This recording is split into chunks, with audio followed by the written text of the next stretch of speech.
Assalamualaikum warahmatullahi wabarakatuh.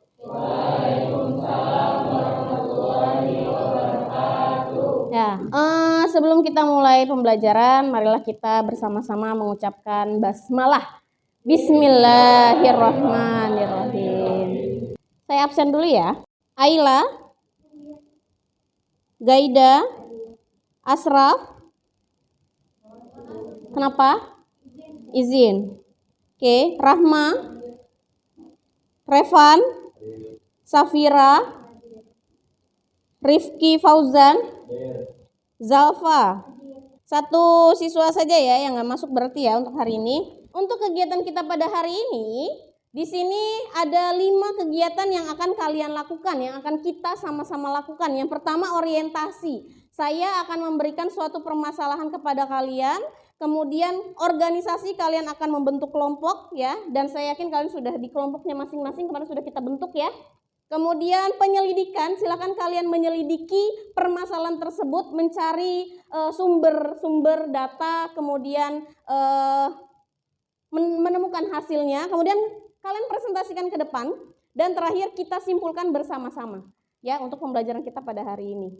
Nah, sebelum kita mulai pembelajaran pada hari ini, seperti biasa, Ibu akan melakukan pretest yang insya Allah sudah Ibu berikan di grup. Silahkan kalian kerjakan itu link Google Form-nya. Silahkan kalian kerjakan kurang lebih sekitar 10 menit dari sekarang.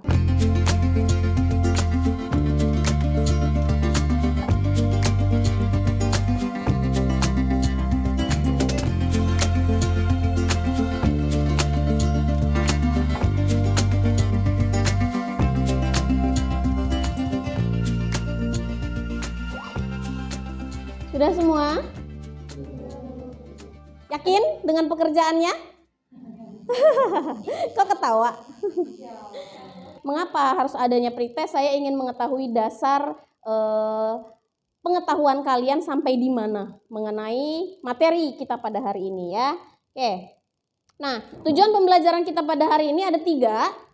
Ya, yang pertama adalah peserta didik dapat mengidentifikasi 2 macam masalah terkait siklus menstruasi melalui kegiatan mengamati video yang disajikan dengan tepat. Kemudian peserta didik dapat menganalisis penyebab terganggunya siklus menstruasi melalui kegiatan diskusi dan tanya jawab dengan benar. Dan terakhir, peserta didik dapat menganalisis cara penanganan 2 masalah siklus menstruasi melalui diskusi dan tanya jawab dengan benar. Oke, kita berarti dengan tujuan ini kita akan membahas apa pada materi pada hari ini? Siklus menstruasi. Di sini ada beberapa pertanyaan yang mau saya tanyakan ke kalian. Kira-kira pernah nggak sih kalian merasakan siklus menstruasi kalian itu bermasalah? Telat, harusnya sudah tanggalnya tapi ternyata belum. Kenapa sih masalah itu bisa muncul? Kenapa bisa hormonnya tidak lancar? Stres. Pola makan tidak teratur. Oke, kita akan bahas itu ya. Jadi di sini kalian memiliki permasalahan tentang siklus menstruasi yang kalian sadari bahwa itu adalah suatu permasalahan ya, suatu permasalahan yang kalian ternyata alhamdulillah sudah banyak pengetahuan tentang itu ya. Mungkin kalian ada rasa penasaran kenapa saya tidak pernah saya terlambat mens dan lain sebagainya. Mungkin kalian sudah searching di situ ya. Kemudian di sini gambar apa? Menurutmu gambar tersebut menceritakan tentang apa? Yang mana yang stres? Yang pink, yang kiri kamu, kanan saya. Ya, oke. Itu kenapa kira-kira dia stres?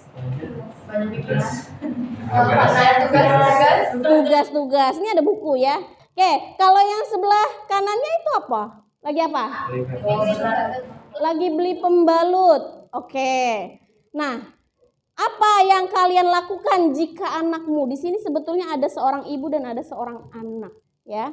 Nah, kalian nanti akan jadi orang tua, jadi harus tahu tentang menstruasi. Oke. Di sini Ibu akan memberikan suatu video, silakan kalian perhatikan video ini ya. Kemudian di sini ada suatu permasalahan yang mungkin akan kita angkat di sini ya.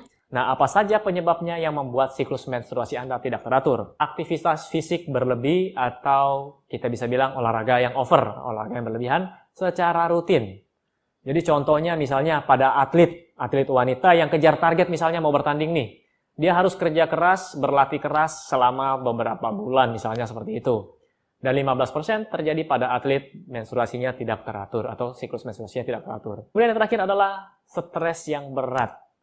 Jadi banyak wanita yang tiba-tiba tidak haid karena stresnya yang berlebihan, terlalu stres, ya. Nah, jadi ini adalah penyebab kenapa menstruasi Anda kacau atau Anda telat menstruasi. Oke, sobat sehat, semoga informasi singkat ini dapat bermanfaat buat Anda. Itu adalah Dokter Sung. Dokter Sung itu adalah dokter ya yang menjelaskan ternyata siklus menstruasi itu ada beberapa, dan di sini yang kita angkat adalah permasalahannya hanya 2, yaitu apa tadi? Aktivitas yang berlebih dan stres yang berat. Oke, silakan kalian sekarang duduk dengan kelompoknya. Udah ya? Sudah duduk dengan kelompok masing-masing? Oke, ya, alhamdulillah semua sudah pada tempatnya masing-masing. Sekarang Ibu akan membagikan bahan ajar dan LKPD kepada kalian. Silahkan kerjakan LKPD-nya, lembar kerja peserta didik ini. Kemudian untuk menjawab pertanyaan-pertanyaan yang ada di sini, silahkan kalian buka sumbernya, silahkan kalian searching, silahkan kalian tuangkan di laptop. Jadi saat kalian presentasi nanti menggunakan InFocus. Oke, silahkan kalian kerjakan. Saya beri waktu kurang lebih sekitar 20 menit. 20 menit saja, silakan kalian kerjakan.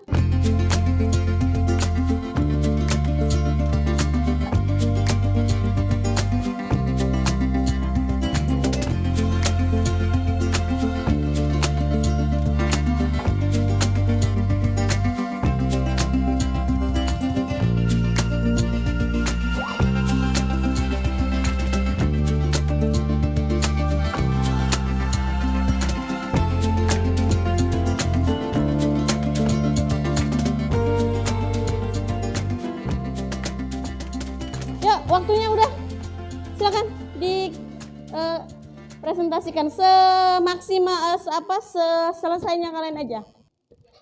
Yang lain silakan dilihat kelompoknya.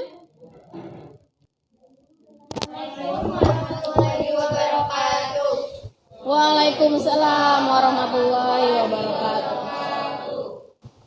Kami dari kelompok Bali akan mempresentasikan hasil diskusi kami tentang menstruasi. Jadi yang pertama adalah, jadi siklus menstruasi itu terbagi jadi 4 fase, yaitu menstruasi, terus pra-ovulasi, ovulasi, dan pasca-ovulasi. Jadi stres dan aktivitas fisik itu bisa mengganggu siklus menstruasi. Jadi hormon yang terganggu oleh stres, aktivitas fisik, dan status gizi dapat menyebabkan siklus menstruasi terganggu. Seperti yang saya tadi sudah jelaskan, jadinya telat atau tidak menstruasi di bulan tersebut. Lalu penanganannya dengan menerapkan hidup sehat, olahraga secara teratur, menjaga pola makan, beristirahat cukup, tidak stres, tidak terlalu banyak pikiran, dan juga konsultasi kepada dokter. Ada yang bertanya? Jelas? Ya. GNRH itu apa? GNRH. GNRH itu apa? GNRH.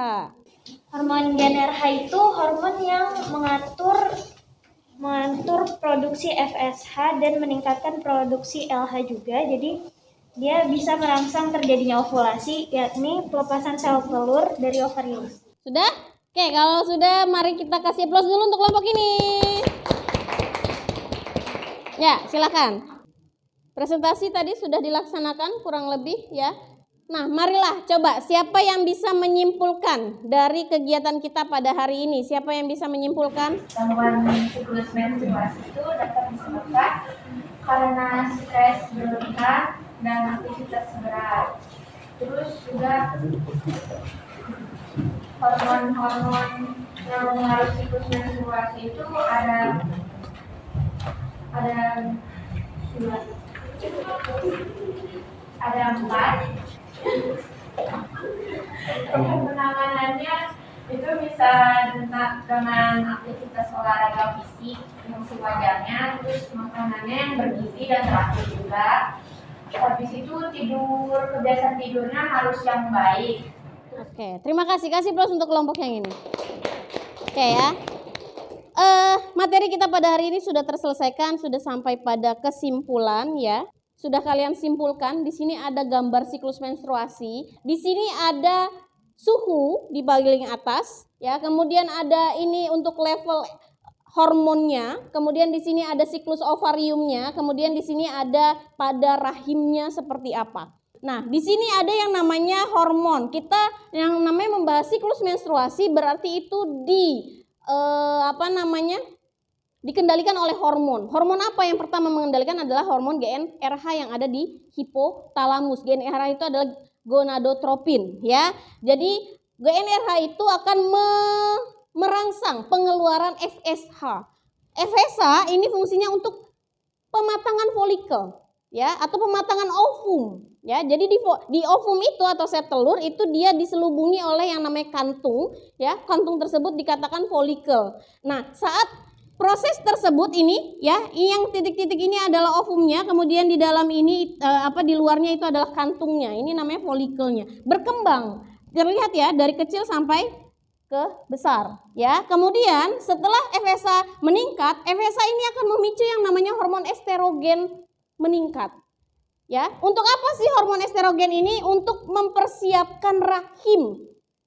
Dengan cara apa persiapan rahim? Yaitu ada yang namanya penebalan endometrium. Jadi endometrium itu apa, Bu? Dinding rahimnya, dinding uterusnya. Mengalami penebalan. Untuk apa sih, Bu? Persiapannya untuk apa? Untuk apabila ada sel sperma masuk, sel sperma datang bertemu dengan ovum, maka itu akan terbentuk yang namanya janin. Ya? Oke, seperti itu ya. Nah, sekarang yang jadi masalah, kenapa stres dan aktivitas berlebih itu mengakibatkan siklus menstruasi terhambat? Ya, karena pada saat kita stres, hormon kortisol itu fungsinya adalah untuk menyediakan energi di dalam tubuh kita.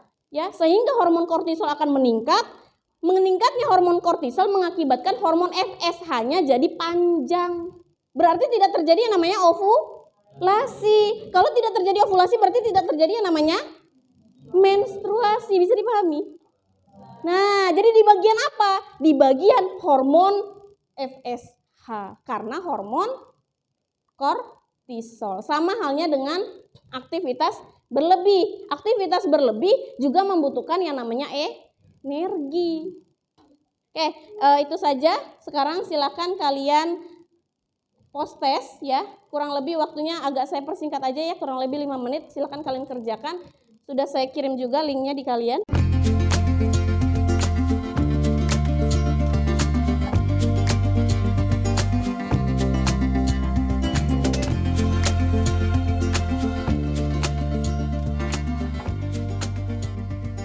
Oke, sudah selesai ya? Sudah di-submit ya? Oke, terima kasih. Kalau begitu, kalau sudah di-submit, materi kita selanjutnya yaitu tentang kelainan pada sistem reproduksi manusia. Nah, sebelum kita mengakhiri materi pada hari ini, saya mau bertanya kira-kira bagaimana kalian mengikuti materi ini dengan model atau metode pembelajaran pada hari ini seperti ini. Gimana? Kira-kira ada yang mau memberikan penjelasan? Kalau saya sendiri sih menangkap karena ini kan setelah kita menjelaskan ini menjelaskan lagi. Jadi dari teman-teman sudah menangkap dari bukan lebih atau lebih detail lagi penjelasannya atau dari. Oke, ada lagi? Tidak? Cukup? Mewakili? Oke, mewakili. Baik, terima kasih. Kalau begitu, sebelum kita masuk ke materi selanjutnya, silakan kalian cari tahu dulu di rumah ya, untuk kalian mengetahui materi tentang kelainan sistem reproduksi. Kalian cari, ini tugasnya ya. Silakan kalian cari 2 kelainan sistem reproduksi manusia, penyebabnya apa, cara pencegahan dan cara penanganannya seperti apa. Masing-masing kelompok beda-beda ya untuk kelainannya tersebut. Oke, terima kasih. Kalau seperti itu kita akhiri. Mohon maaf sebelumnya apabila ada salah-salah kata. Marilah kita ucapkan dengan bacaan hamdalah. Alhamdulillahirrabbilalamin. Ya, itu saja dari saya. Wassalamualaikum warahmatullahi wabarakatuh. Waalaikumsalam.